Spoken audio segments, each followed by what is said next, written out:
Welcome, guys, to Metallium Pages. It's a great pleasure to talk with you about Acid Death, this new album, the evolution, and more things related to the metal world in general. So, we started by asking how are you doing today and how is the band during the last couple of years, because your previous album was released in 2019, Primal Energies. Mm-hmm. Uh, we are fine. We are really proud of the new album, Evolution. And yes, there was a gap, let's say, a gap of 6 years.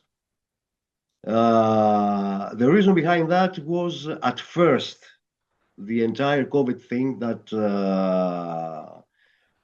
entered the entire world into hiatus. So we had to stop all the activities for more than 2 years. You can imagine we didn't have the chance even to rehearse uh, the new tracks, the new material.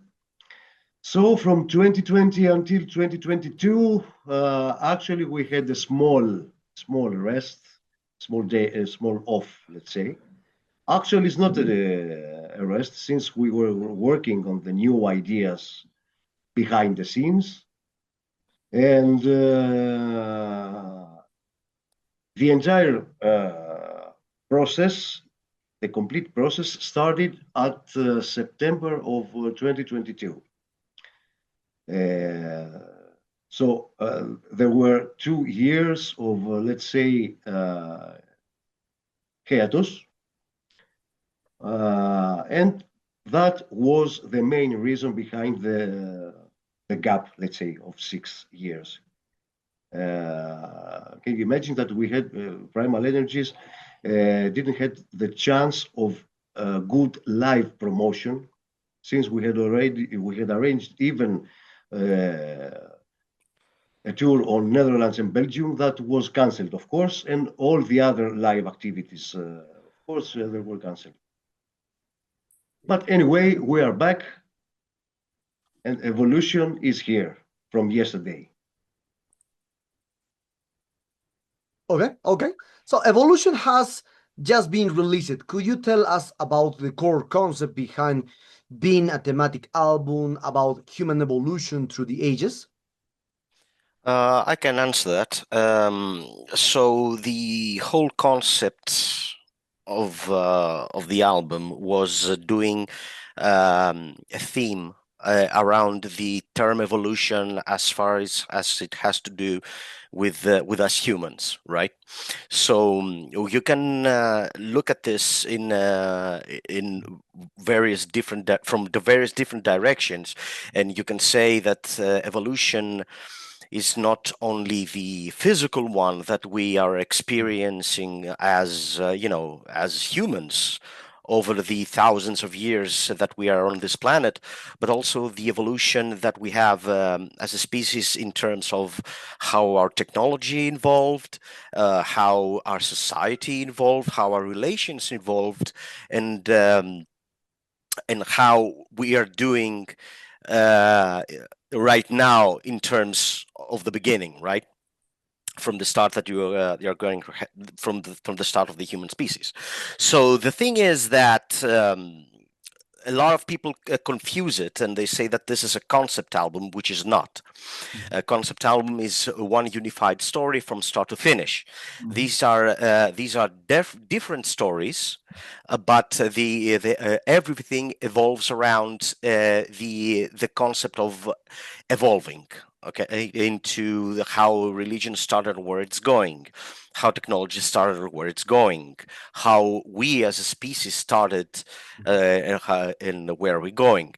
So this is the main core of everything, and it came as an idea, and and to be honest, when I threw the idea down, I didn't actually expect it to to be to be put to the practice right away, because we didn't actually thought about the theme a lot when we talked about it, and we said you want to do evolution, and we're like everybody was like, yeah, fine, let's do that.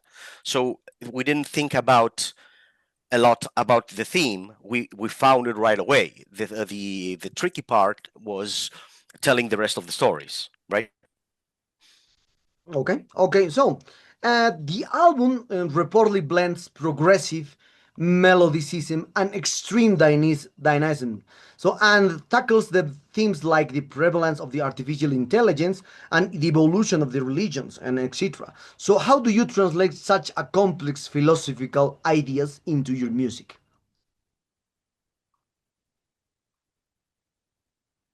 Ça va, θες εσύ? Θες εσύ ή θες εγώ? Κάτω. As Costas mentioned before, it was the idea of making the thematic album. It has the idea of evolution of human evolution over the ages. The same time, of course, looking around and being in the entire daily life, we had, let's say, the points around that could inspired us to create the entire thing. So, although the album has to do with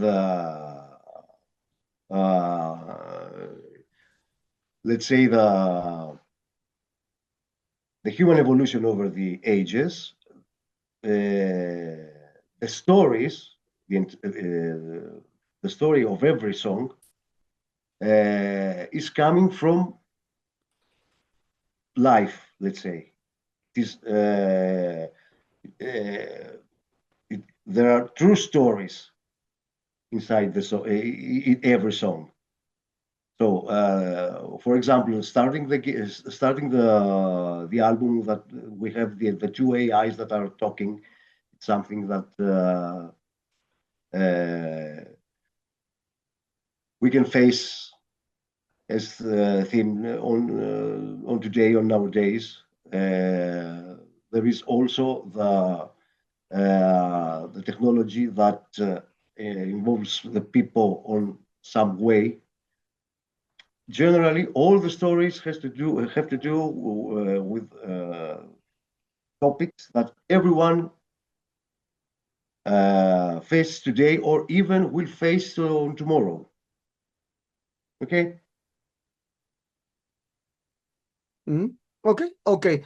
So, now, more talking about all the music history of the band, Acid Death is known for evolving its sounds from classic thrash metal to progressive death metal later. So, what drives this constant experimentation and avoidance of sticking to one particular formula? The thing is that it is the way that we play. It is the way that we compose songs. I think I've mentioned this in another interview, and I'm going to make the same point here.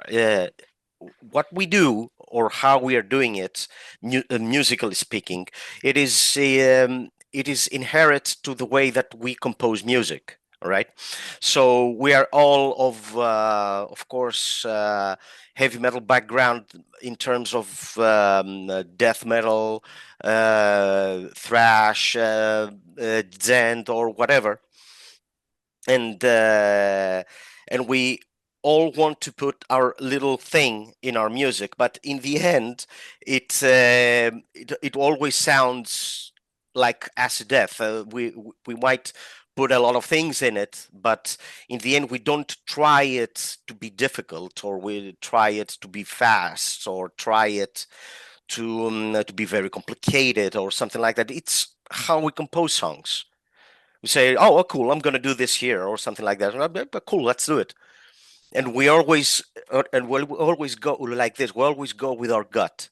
That is why that's why this blend is so multifaceted, and that is why we put so many different elements in our music. It's like, cooking a good meal. It said, "Oh, it would taste better." Yeah, it would taste better if I put this in it.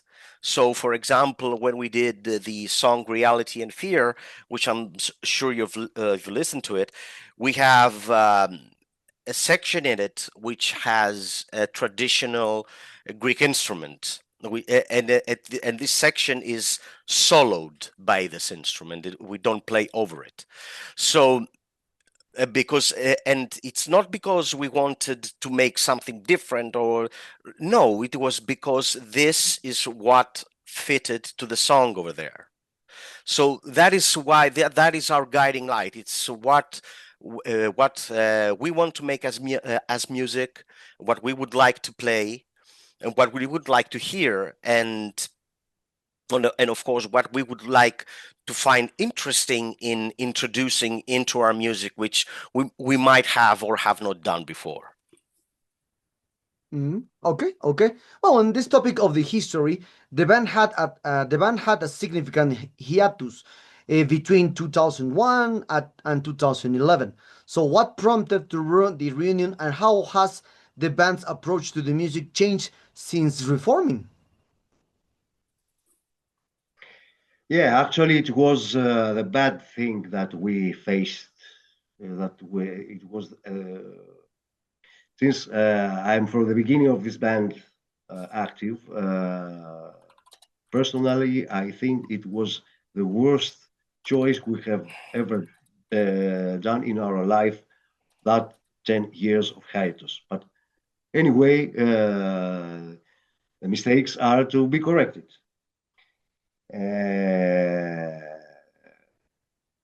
Actually, yes, as death stopped in just one night back in 2001.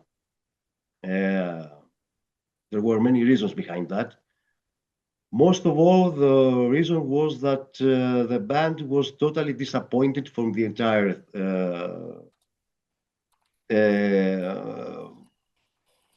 feedback, let's say, that was from out there. But the most important was the inner problems we had with that lineup. Of course, the new lineup, the today's lineup, is totally different from then. And 10 years later, because the decision wasn't easy. The first attempt was about of 2009, but nothing worked out. And the second one was in 2010, where we took some decisions. The new members then, Kostas was one of them that season. Now Kostas is an old member again. And Dennis Kostopoulos from the first season, and John Anagnostou from 2012 until today. I dare say that returning was the best thing we can do, since the feedback after we came back was more than positive. We just found that all the previous years that the band was inactive, everyone or many persons, many fans out there was looking for us, were looking for the albums we have recorded until then, and many things that we cannot imagine. We couldn't imagine that would happen. And all those years that we are back, we are really happy that things work better and better day by day. Okay, okay. So you shared the stage with many legendary bands like Creator, Coroner, At 6 Feet Under, and many more. So, what are some of the most memorable moments or lessons learned from touring with these influential acts or bands?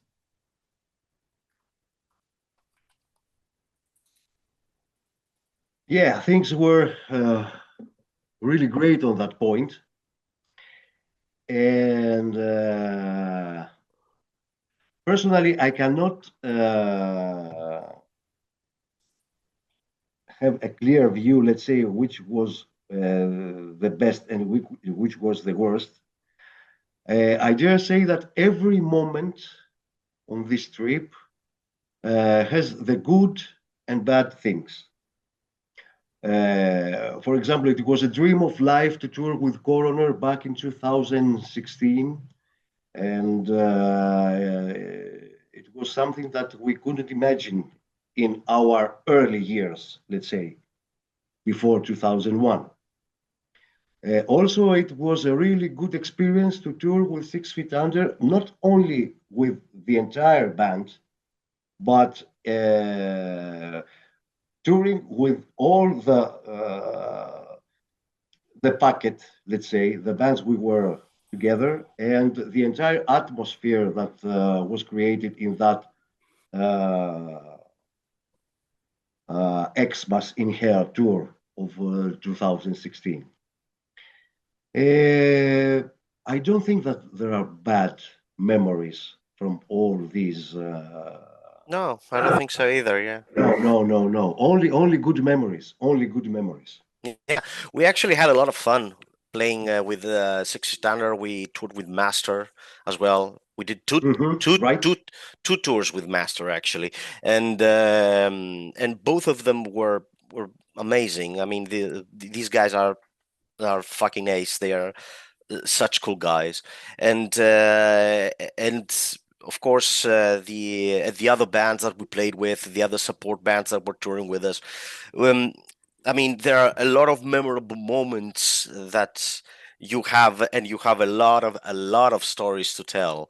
But I would say that for my part, besides Master, we did play this huge festival in Slovenia, and that was like a Metal Days kind of festival. It was that huge, and the bands that were playing there, I mean, it was if I remember, it was at the Gates. It was Meshuggah. Uh, it was so many bands, so many amazing bands, and it is really fun that you can actually get to walk around the same space with them, and get a hang in one of these guys, talk a little bit, and all that. It's always nice. It's always nice to meet these kind of guys. Okay. So now talking about more the history in Greek and all, a lot of things changed since there to now. So how has the Greek metal scene changed from when Acid Death first started in 1989 to today? And what role do you see your band playing with it? We are talking about a totally different situation from now, from then to now. Actually, we are talking uh, better. In 1989, we weren't talking about Greek metal scene. There wasn't any scene that season. There were just some bands that tried to play music, no matter the cost. Of course, things have changed from those really hard days. Yeah, it was really tough for someone to play heavy metal in Greece that season. But as the years pass, for sure, the musicians got better and better. Now I must say that we have some of the greatest musicians in the world. Let's say some names, not bad. Let's say Gus G. Let's say the guitarist Gus Drax. George Let's Koyas. say George George Koyas, Koyas. of course. George Koyas, of course. Fotis Bernardo, of course. Fotis, yes. Efthimis Karadimas, of course, from Hmm. Nightfall. All the Sakis all, Tomas. yeah, all the guys from Rotten Christ, for Yes, example. yes, yes. Yeah. And not only them. Uh, Septic Flesh. Septic Flesh, of course. Yeah, Suicidal Angels. these guys too. Many good names, and most important, not only good band names with good music, but good personalities also. very positive, very friendly to everyone. And not only that, imagine that even the production states have changed in Greece all those years. I dare say that today we have the ability to have productions, professional productions like everyone in Europe or in America. Since the musicians, of course, have a bigger level, a better level than in the past. And I'm pretty sure that this course will be continue and things will be better and better. Yeah, the scene from back then to now has changed dramatically.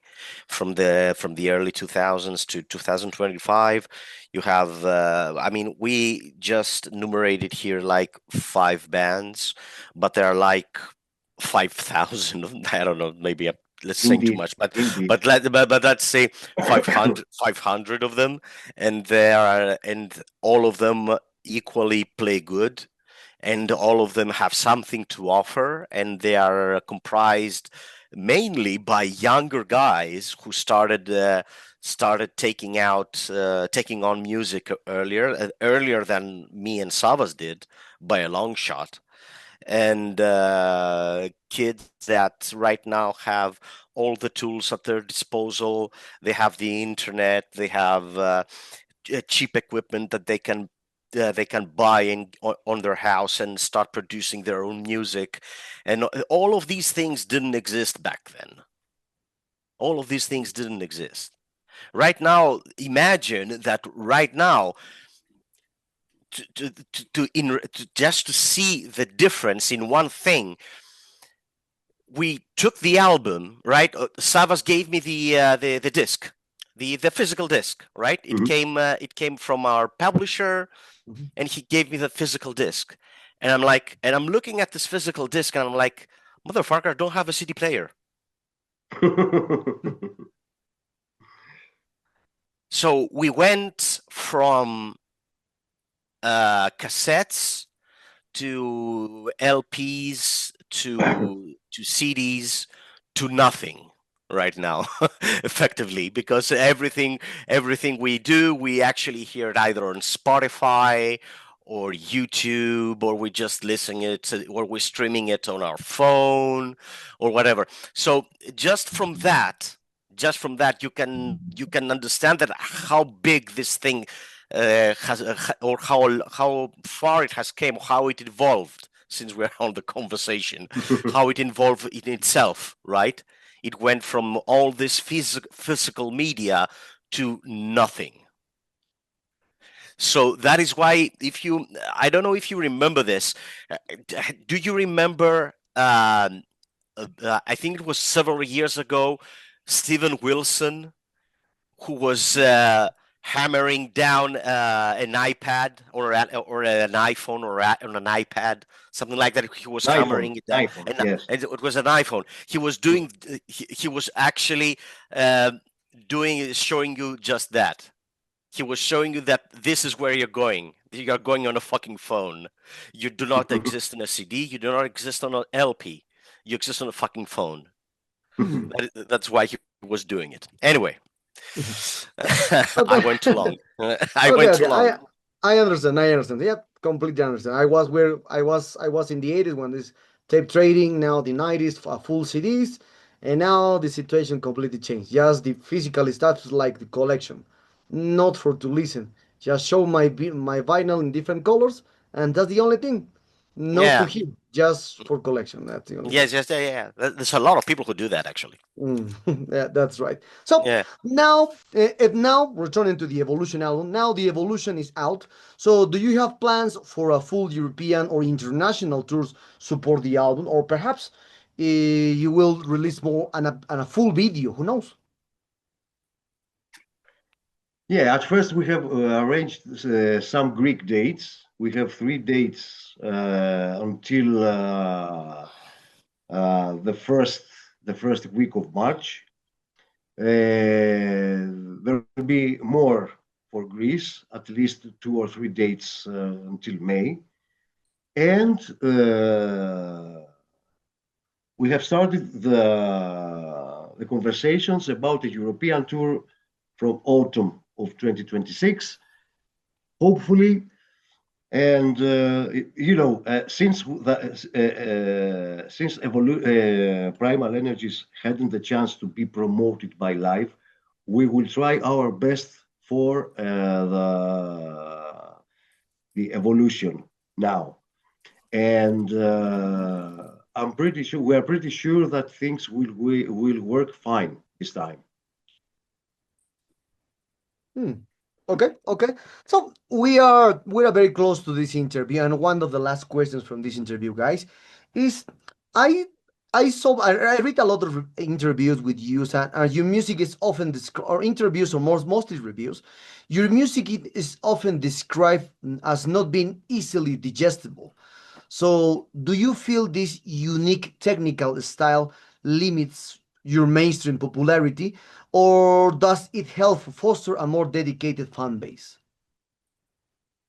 I think when we were talking previously, I think I answered that. Okay. Um, we were never actually going for something mainstream. That is not the goal. The goal is to make the music that we like. So Mm. there is a fan base for that. There are a lot of dedicated fans about Acid Death, and we love them because we do this for us and for them.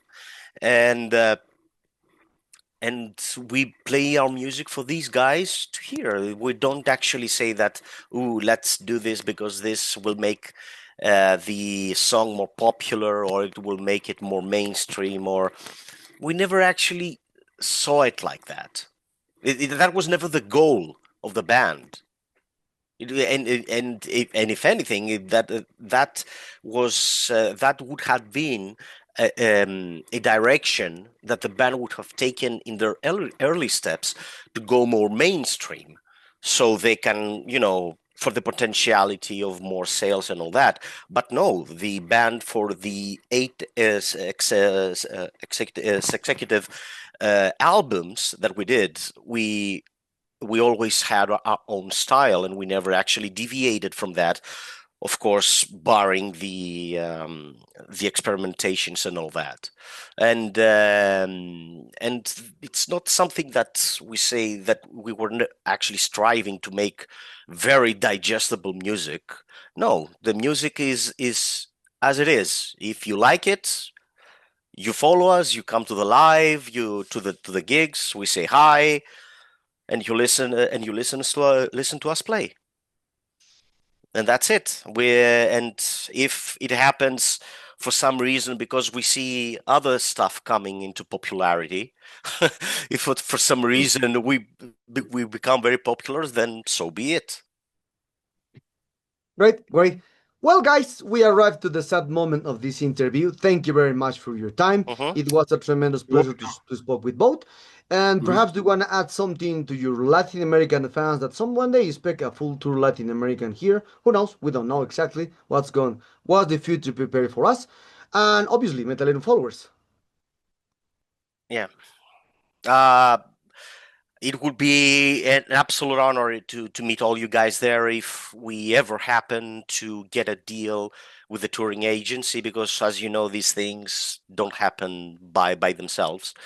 But if we get a good deal to tour the South America or that region, we'd be more than happy to do it, of course, and meet everyone who likes our music.